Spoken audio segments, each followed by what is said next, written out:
welcome back to the LEC ahead of another day of elimination, fearless best of 3. And if you've missed out on the action yesterday, the teams really got the assignment this time when it comes to being creative, and it really brought up the int out of interesting in the games. I feel we had a great day. I hope you guys did as well. I'm Laure, and I'll be your host for the day with GB, Finn, and Naimira.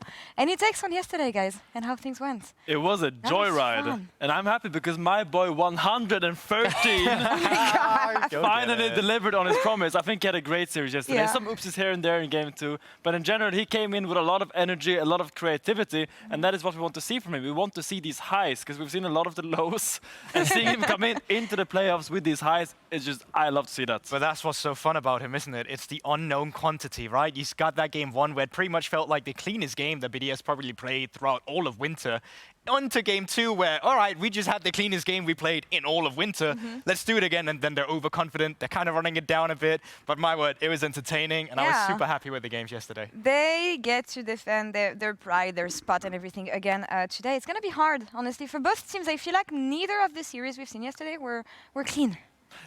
No, they weren't. And I think particularly once we got through to the last games of the series, we started to see that get tested a little bit more. You know, that game 3 with Vitality, we thought, okay, they finally solved this. It's, you know, they're getting to deal with the Marco ult. The Ivan's starting to work. And then, you know, Kazi and Hilly made some misjudged plays. I'm not saying there weren't good plays in there too, but we saw the cracks under the pressure from, I think, both of those teams in the late game, and it went super late. So before we get back into all this, I want to play a bit of a game with you. We've seen a lot through playoffs so far. Reddit and social media have been writing a lot of things about our teams. Some controversial statements that I really enjoyed and that I want you to defend today. Oh, God. So I have 3. One for Lawyer up. each. One for Look each. at any of these. No? You get who wants to go first? Who's the youngest? I'll go first. Oh. Okay. Wait, it's not a team effort?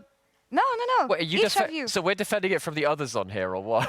Your Honor, give it to me. The person who picks it is going to have to defend these statements, Okay. whether they agree or not. Do you want to go first, Finn? Yes, All hand me right. that He You is choose. very confident. statement. All right.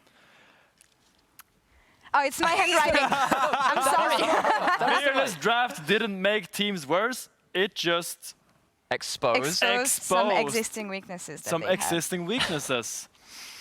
By the way, I could read that. That's just a him problem. Okay, thank you. I'm a pro player. I don't have reading comprehension. No, I think honestly, I agree with that. I think it's really true. I think when you come into a draft and you already mess up the draft in game 1 and 2, you don't have the luxury to blame that on Fearless. That is a clear lack in fundamentals of the draft philosophy, which I brought up yesterday. It's number 1, identifying what is strong, what you value as the prior picks, and number 2, deciding, do we trade strong picks or do we ban them? And I feel like if you don't know these 2 core fundamentals, you will mess up the draft. And I saw yesterday a lot of teams messed up, and I think I agree with that statement. Then let me ask you something, Finn. Why are most teams, coaches, when we hear them in interview, hiding behind the fact that the prep was bad, the scrim week was bad? Isn't it the whole system that is bad in that case? I'll tell you much. You get 5 games a day. All right. Maybe 3 or 4 of those are good games of scrims, and you have 4 days in a week, right? So that is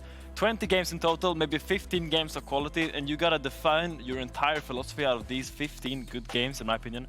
And that is not easy to do. I think the sample size is just so low that you actually can't make always the right call when it comes to this. So I think this kind of goes, when you have a long tournament, it becomes more clear because you play on the same patch every single day, every single week. But because the patch is forever changing, it's hard for these teams to actually decide what are the strong picks. Do we have answers to the power picks, or do we ban them, do we trade them? It's very unclear a lot of the time.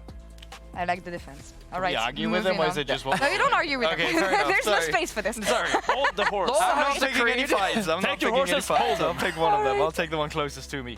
G2 won't. Does it say won't? Won't win domestically this year. Okay, who wrote this? That is a I did. crazy statement. You wrote this? Yeah. Like that I is wrote your all of it. statement? That is my Why don't you statement. defend it? I will. I mean, defend this. First of all, I still think the G2 that we just saw play throughout last week solved a lot of the issues that we saw that was prevalent in the regional season. I also think that Scuman and Lobrov looked a lot cleaner than they did in regular season. I think BB continues to step up. I think Caps throughout regular season was still by far the best mid laner that was in the tournament. And I think you give a team like this in terms of time, they will just become a championship winning team. And you talked about systems, and you talked about systems. If one team has shown their system works, it's G2, it's the staff behind it, it's not just the players, it's the entire thing, the organization that is G2. So I really think it would be a crazy year if G2 didn't win a single title this It's the worst defense I've That's ever so heard. bad. You completely fumbled the assignment, but it's fine, GB. We have one Wait, last what, one. did I misread You were this? supposed to defend this.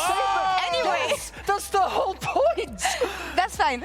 Oh, you silly goose, Goldberg. We all make mistakes. I think Don't I just worry about it. plucked out my microphone. You might have, yeah. All right, then, Mira, last one while we get GB sorted. thank you for giving me the easy Ah, I'm so stupid, sorry. Fnatic will mental boom.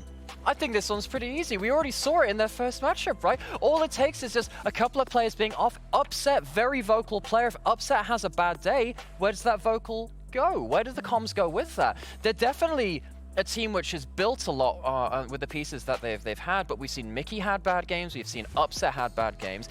If key players don't perform, I don't know if they have the backups for that. So that's my defense of this statement. I like this. Let's clip this out, guys, and post this without context, tagging Fnatic and the 5 players. No. It's written on. I'm here to stir up drama. That's all This I'm is saying. Can we do that with me and G2 as well? Because this look a lot better than whatever I did with I'm this. just like, that Let's ain't keep my this for handwriting. tomorrow. I don't write that neat.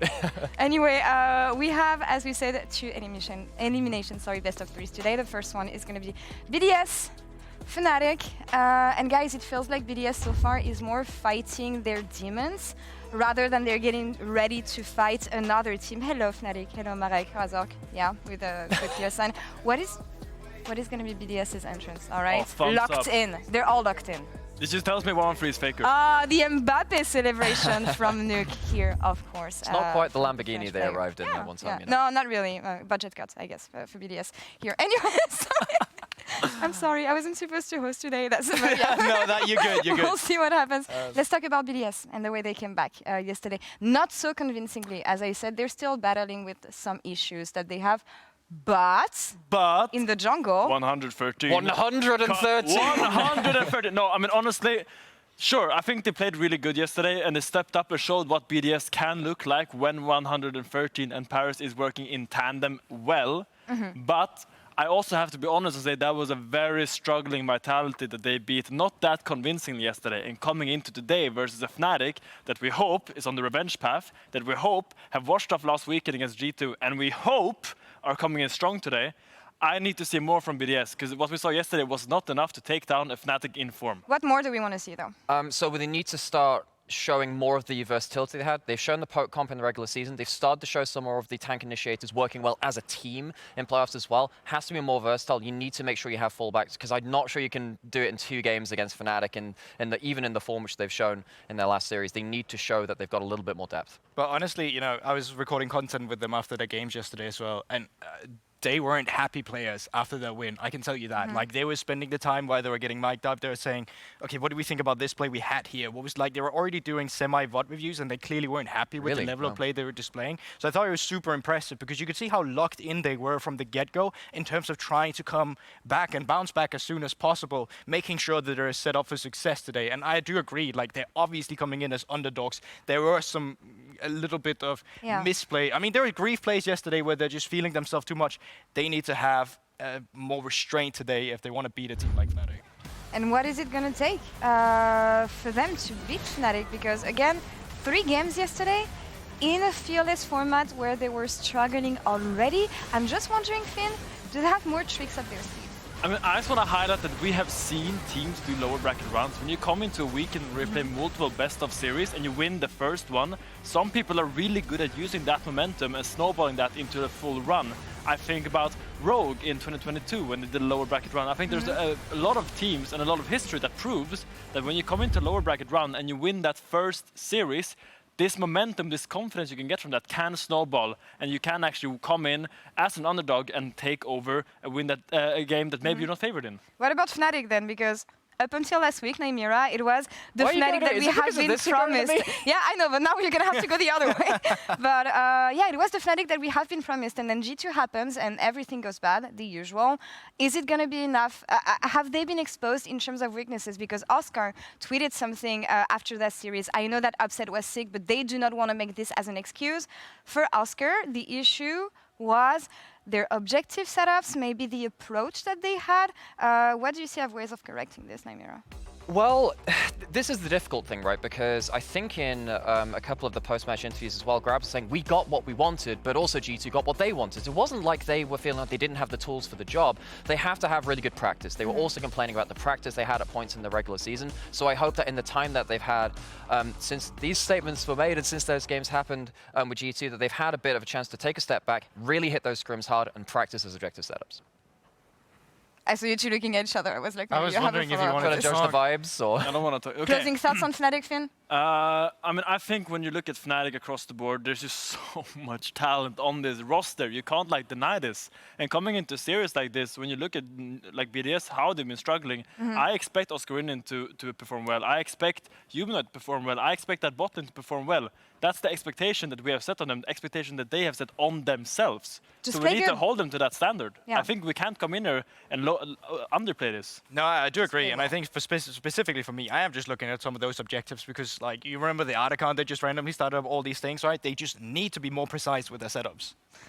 We had Ginny earlier, who had a chance to talk to the captain of Fnatic, Razork. Sorry about this, in the Marriott Bonvoy post-game checkpoint. Not this at all. Marriott Bonvoy checkpoint for the pre-game check-in. I'm going to stop talking. Ginny, take it away.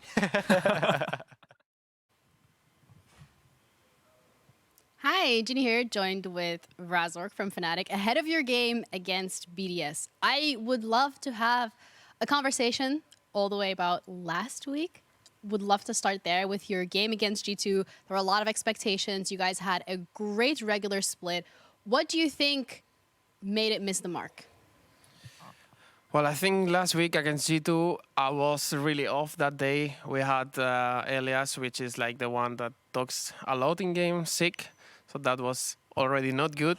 And I feel like our gameplay was very disgusting. I feel like both games we were very impatient and we threw on Atakan, which I think we learned from that. And hopefully it's not going to happen today or in the future games anymore.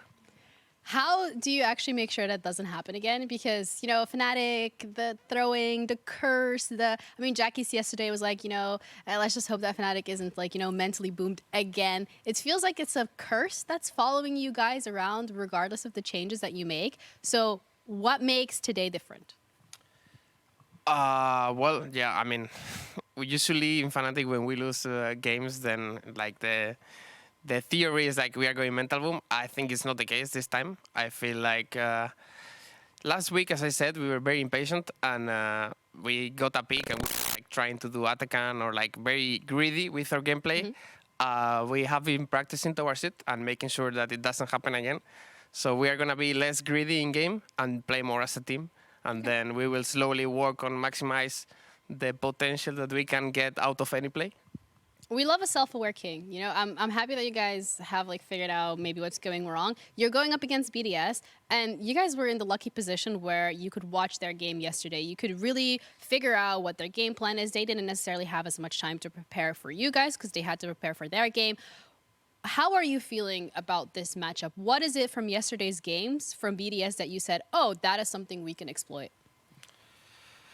Well, I think VDS is a team that really likes to play around Drakes and teamfights in general. I don't think we have scrimmed them that much, but we did indeed scrim Vitality, and I was personally more afraid playing against them today because I feel like their playstyle kind of counters us a little bit. What about it counters you? They just perma-fight and create space. Yeah, they just create a lot of space and fight a lot, and we get dragged into that gameplay, and I think yeah, it can be very mess games. I think in scrims when we played Vitality, it was like 50 kills minute 20 or something like that. This is like really wild. So I think against BDS is going to be more controlled gameplay, and I think we should be the ones winning. Okay, I love the confidence. Like, thank you so much for the insights. I'm not going to see a bloodbath, or maybe we will. Guess we're going to have to wait for that. Thank you.